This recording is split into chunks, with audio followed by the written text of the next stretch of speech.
Yo, what up, dudes? Welcome back to another episode of Raid Shadow Legends. So, it feels like it has been a while since I made a video. Okay? I typically don't like to rush into things. Try to brainstorm a bit on the hard mode dungeons before I feel that the information that I'm going to provide is going to be useful for most of the player base. So let's get into the hard mode dungeons, right? Let's start with the easy stuff, okay? Spider. I think most of the content creators already covered Spider. I just want to make a few notes on how you can do a hard mode Spider, right? Like a typical team like this. Let's see, let's hope I'm not blocking the screen. Let me quickly move myself. Okay, so a typical team like this, you will have a Trunda, right? And if you have a Chimera, the duration of the run will be the same with having another Trunda or another Nuker, okay? Let's say in the scenario that you don't have a Chimera, you put in another Trunda.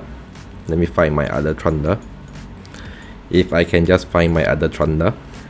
Let's say in a scenario that you don't have a Chimera, this is the team that you can use. Like Arbiter, Free Champ, Lydia, Free Champion. In the spot of Lydia, you can put someone like a Dracomorph or Venus or Balanor for that decreased defense and weaken. You don't need CV. You can use someone like another speed booster, like an Apothecary. Okay, I'm using CP because my Trunda is relatively slow, so yeah, I need that kind of speed. So assuming that you don't have a Chimera, let's see the run, right? Let me first set the preset. Okay, so assuming you don't have a Chimera, this is the team that you can use. In the spot of Trunda, if you don't have a second Trunda, you can get the upcoming fusion, Supreme Elhain. Go get her. Okay, you can use any combination of Supreme Elhain, Trunda, Hefrag. Yeah, that's pretty much the top-notch nukers, right? Let's see the run. This is without a Chimera. Okay, should be around the same time with a team that has a Chimera, right? I'll showcase that. Okay, nothing new.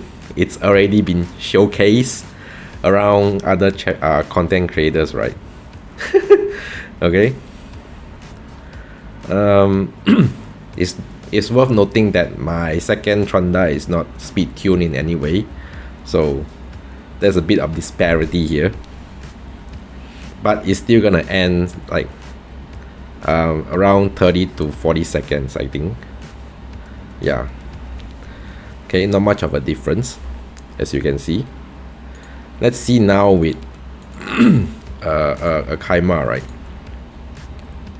Now you have a Chimera. This is relatively simple. Just need to set the preset a bit. Okay, so the difference between the run will not be that much. Okay, this is not the world's fastest team. This is me telling you, informing you how you can just build a team for hard mode Spider. Okay, so you don't really have to make yourself so thinking so difficultly about forming a HP burn team, because why go the difficult route when you can just nuke this boss down, right? Okay, so around 30 seconds. Okay, relatively similar time. Okay, 10 seconds difference, give and take. So if you absolutely have no Trunda, okay, we're gonna go old school, the Royal Guards. All right, Royal Guard here, you don't need the blessing, okay? I have tested it with a baseline Royal Guard, mortal mode, not god mode. The damage is capped at the same 1,470 something million damage. Okay, so let's see the run. It will be at a similar time. Okay. So here I don't have an arbiter. I just need one speed booster. Okay. Alright. CP is so good here because the boss cannot sleep you, right, with the block debuff. The boss have a chance to sleep you if she depletes your turn meter. That's not good. Okay, so around the similar time, if you don't have those top tier nukers, you can build 2 Royal Guards, but the prerequisite is you need to have a Chimera. Okay, that's for Spider. Now let's move on to Dragon's Lair, right? Dragon's Lair, I find that the best way to do this is using a poison explosion team. Secondary is Seer. I will explain later why Seer is secondary.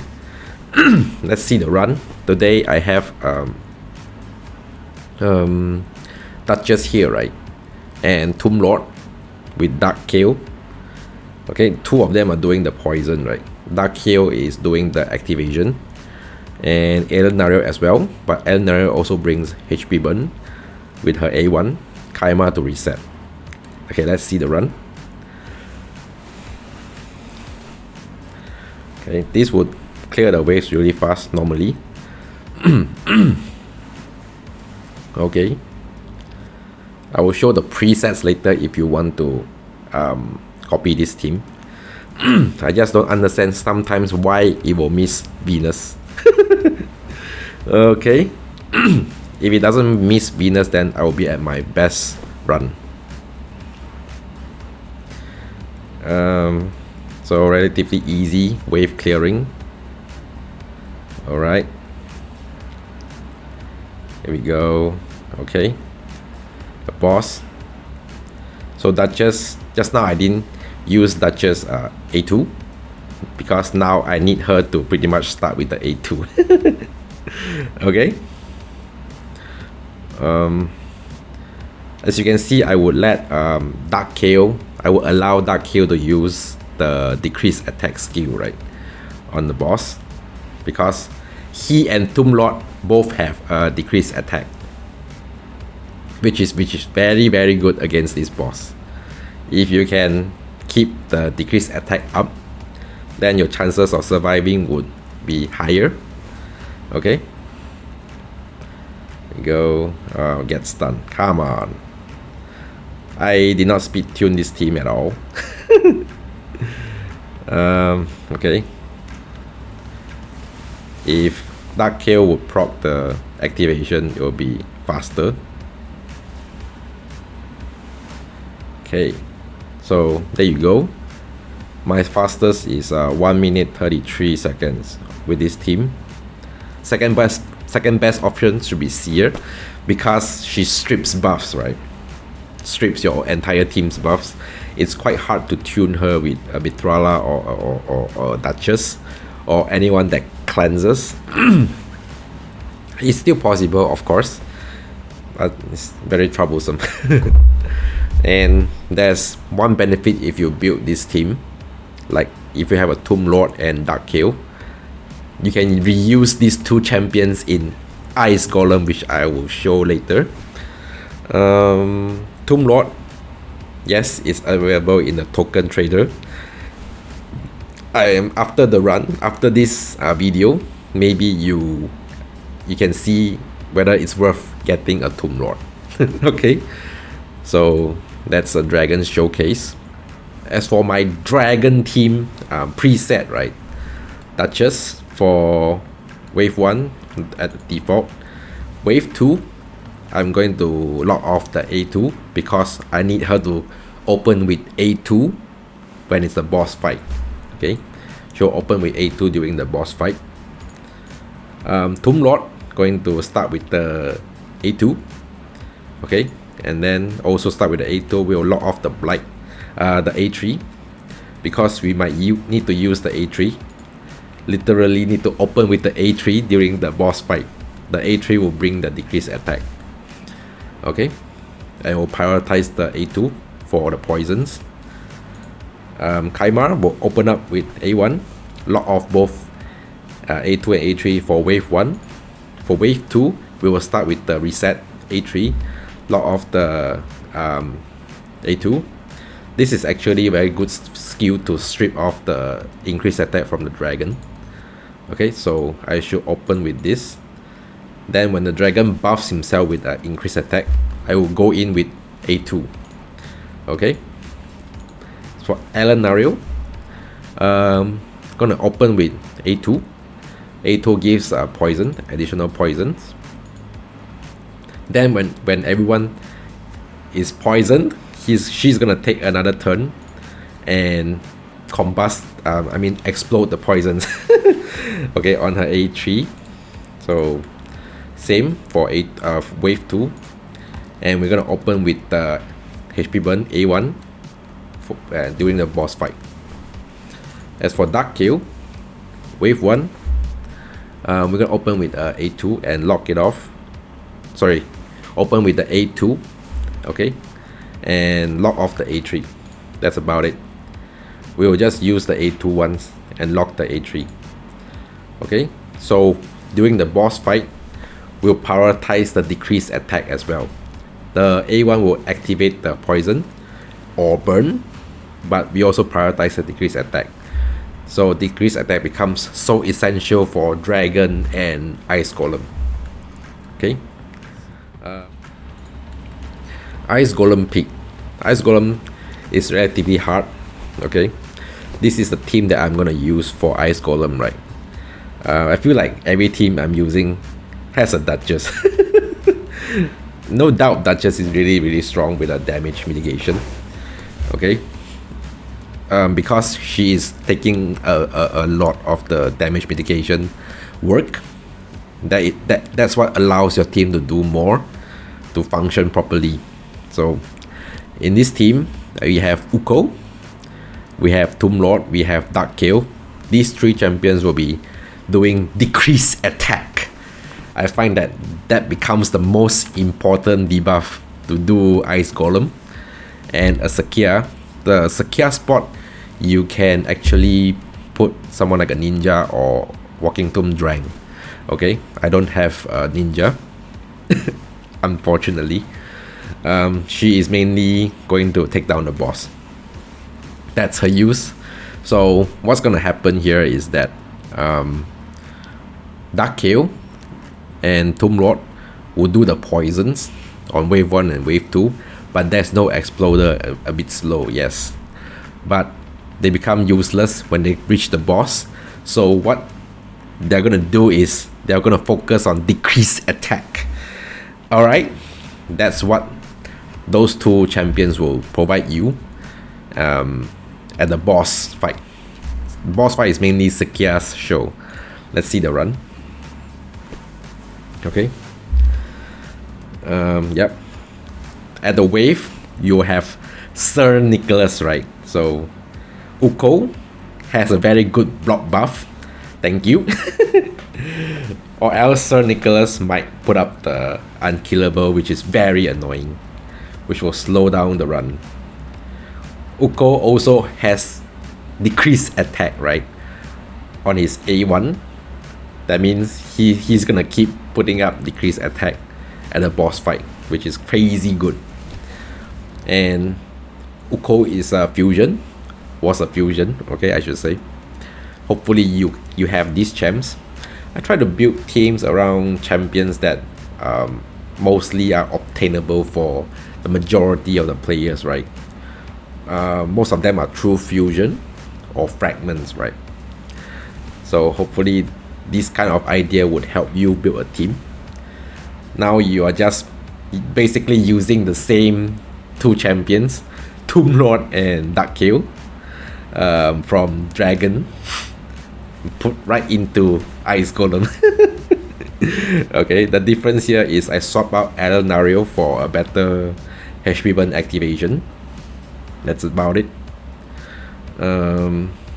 Elenario, because her HP burn is only single target, or else I would use Elenario here. Okay, at the boss fight. Also, the increased speed from Uko really helps boost up your team speed. Okay. Alright, so one decreased attack champ is not enough. I can guarantee you that. So we need to keep the decreased attack uptime as much as possible with the boss, because it's relatively slow killing the boss with HP burn. Okay, this fight will take quite a long time, not going to lie. Okay, look at that. Sakia doing all the work. How do you build Sakia in this team? Basically, you need her to be quite tanky, good defense, decent hit point, I would say. I will showcase the gear later on. Okay, after this fight. Of course, some of my champions are not there yet with the defense. They might just die, but that's the use of 2 revivers. Okay. Boom. Okay, we need to keep the decreased attack up really often. The uptime is very important. Pay attention to the boss debuff bar. The decreased attack is what I care about the most. Even more so than the HP burn. Okay, that is what's gonna keep the boss from killing everyone. If you don't have Sakia, then you can use Ninja, obviously, or Tumnija. Tumnija is very good with the stun, but Tumnija doesn't offer HP burn activation. That is why I choose to not use Tumnija here. It's gonna be okay, decent clear time, I guess. If Dark Chaos activation procs, it will help us as well. That's the power of Dark Kill. He's like a mini Theodore. I should say mini Theodore. What do you think about Dark Kill at this point, right? Oh man, we went out of HP burn. Come on. As you can see, I disabled all of the poison skills from Tomb Lord and Dark Kill, because it's absolutely useless here. Alright, 4 minutes. Actually my best time. Okay, so you can see, you can just reuse Tomb Lord and Dark Kill right here.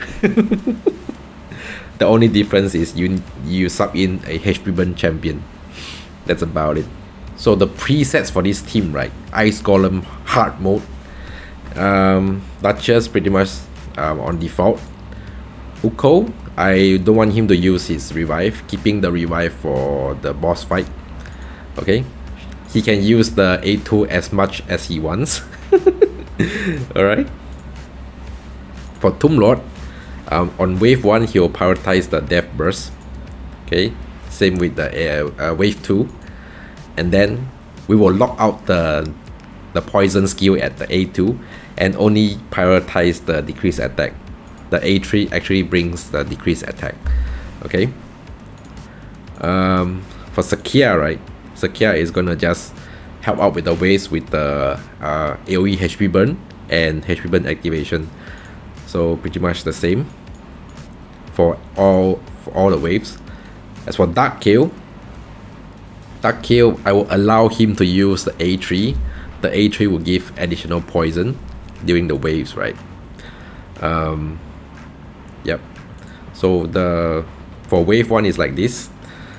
For wave 2, I will just open with A2, because this is the decreased attack skill. Although we are using him to extend the poison at wave 2, I'm just gonna use it once and disable it afterwards. So at boss fight, Dark Kill is going to prioritize the decreased attack. That's what he's good for. So a big brain team right here. Decreased attack is the most important for survivability in Ice Golem.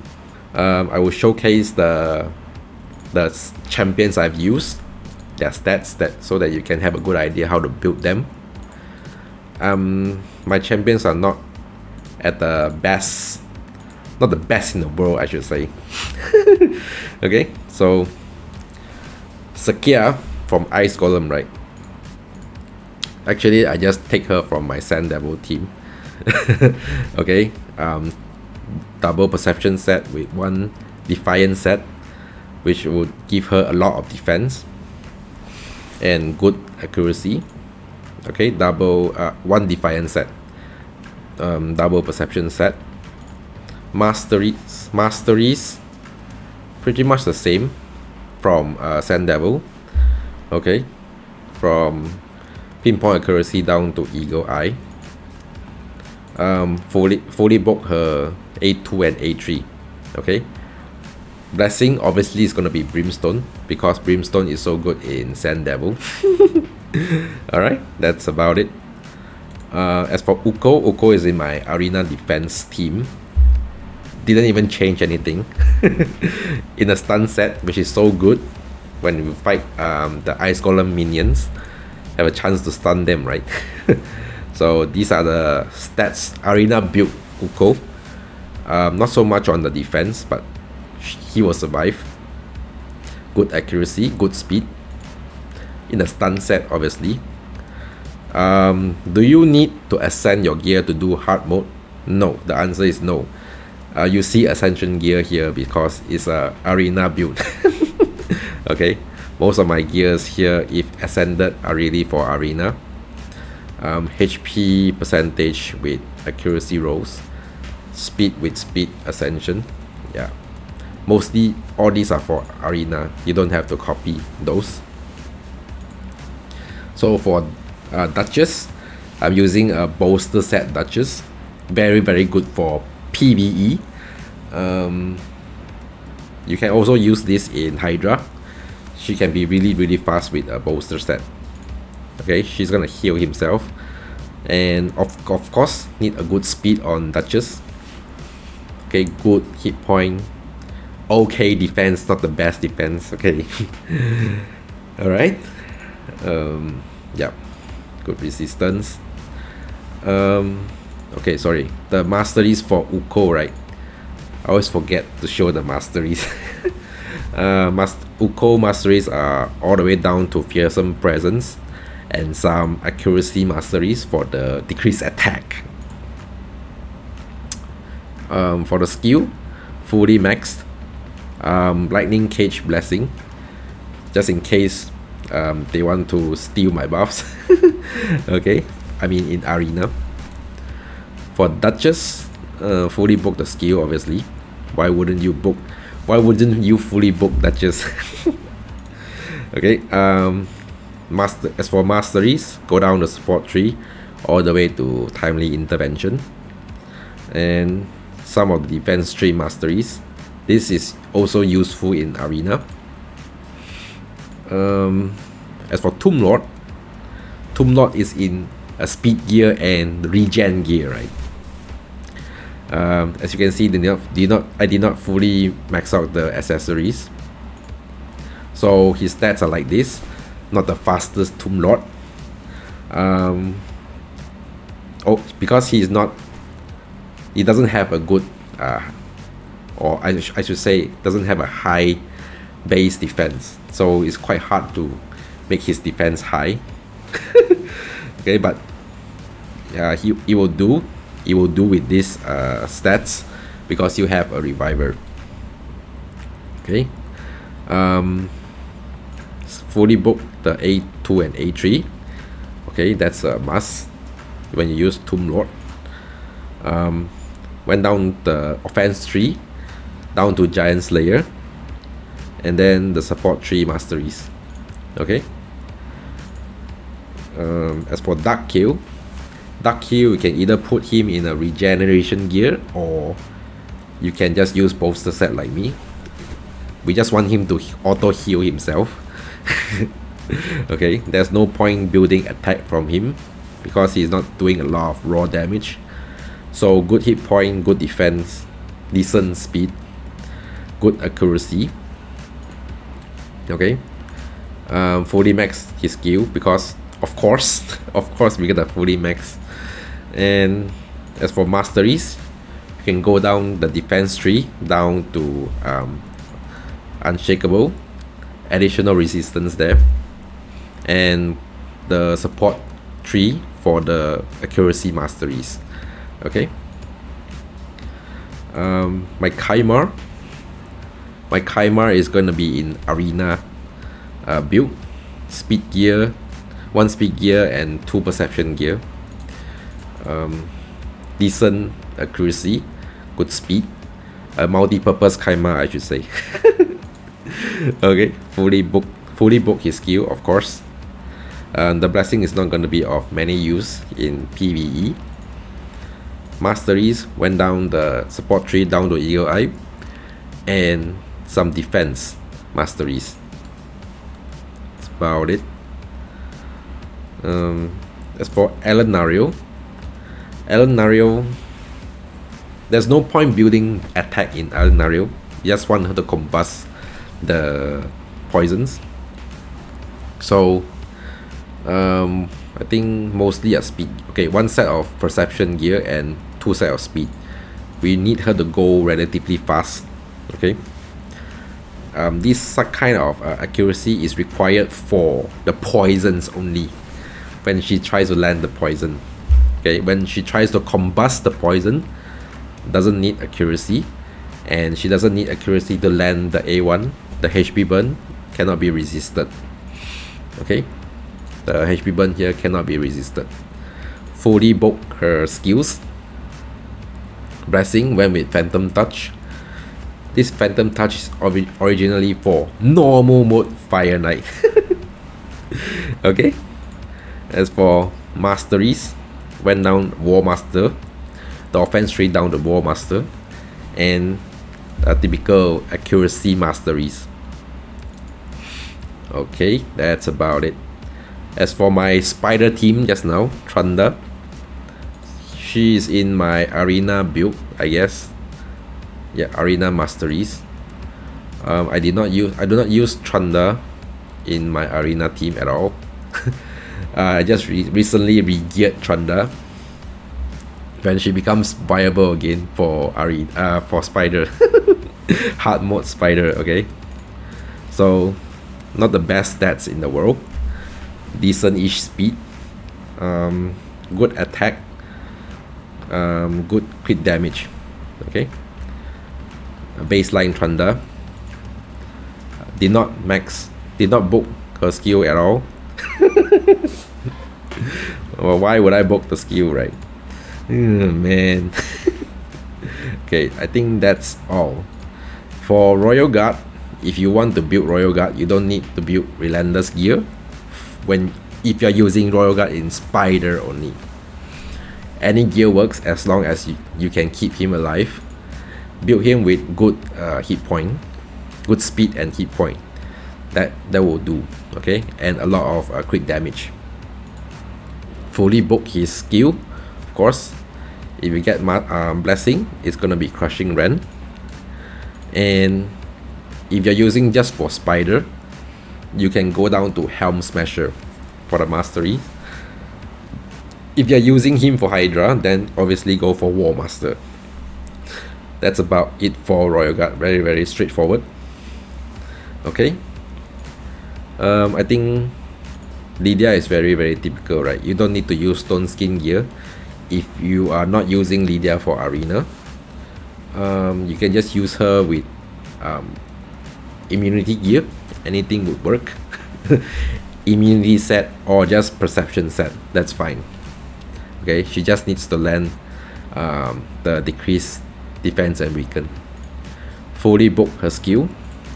The stats are like this: good hit point, good speed, good accuracy. As for masteries, just go down to Eagle Eye. That's about it. Really simple build for Lydia.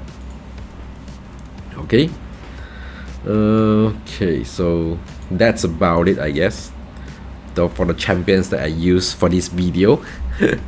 Okay, hopefully you would get a good idea of how to tackle the hard mode Hydra. Hard mode Hydra, what? Hard mode dungeons, okay? And farm those mythic gears. Like, if you ask me, I think nobody bothers about Ice Golem. Okay, we really only care about Spider and Fire Knight and Dragon. Okay, Fire Knight right now it's really hard, I should say. Nobody can effectively do it. Let me give some insight on my Fire Knight team, right? The reason why I'm not covering Fire Knight in this video is because there's no good way for me to beat Fire Knight that I can showcase to you. So what I can tell you about Fire Knight, right? If you use these two champions in any of your team compositions, counter attack and reflect damage, right? That means your entire team is gonna be slow tuned. Okay, the keyword here is slow tune. That is not going to work in my opinion because the Fire Knight is very fast. So if you're gonna slow tune your entire team, that means the Fire Knight is gonna get back to his shield in no time. That means it becomes you will never break his shield. Okay, even if your counter attack and reflect damage counts towards the hits, okay, and then you get another turn and break the shield, he is gonna get back to his shield at no time, which means he's gonna destroy your entire team's max hit point really fast. So I have tried with a slow tune Skull Crusher team. Counter attack doesn't seem to work well. The only thing that works well is ally attack, because you can control your entire team to have a higher speed. That would stand a chance. In my opinion, that would stand a chance. So hopefully this would give you an idea how to build a team to take down the Fire Knight. Okay, so that's it for today's video. Hopefully you will find some value in my ideas and sharing. So if this video helps you, please share to your friends and leave a comment down below if you have any suggestions or teams that I can try out. I would love to hear from you guys. Until then, take care and I will see you on the next one. Yep, so you I think Seer will be less on a second best option.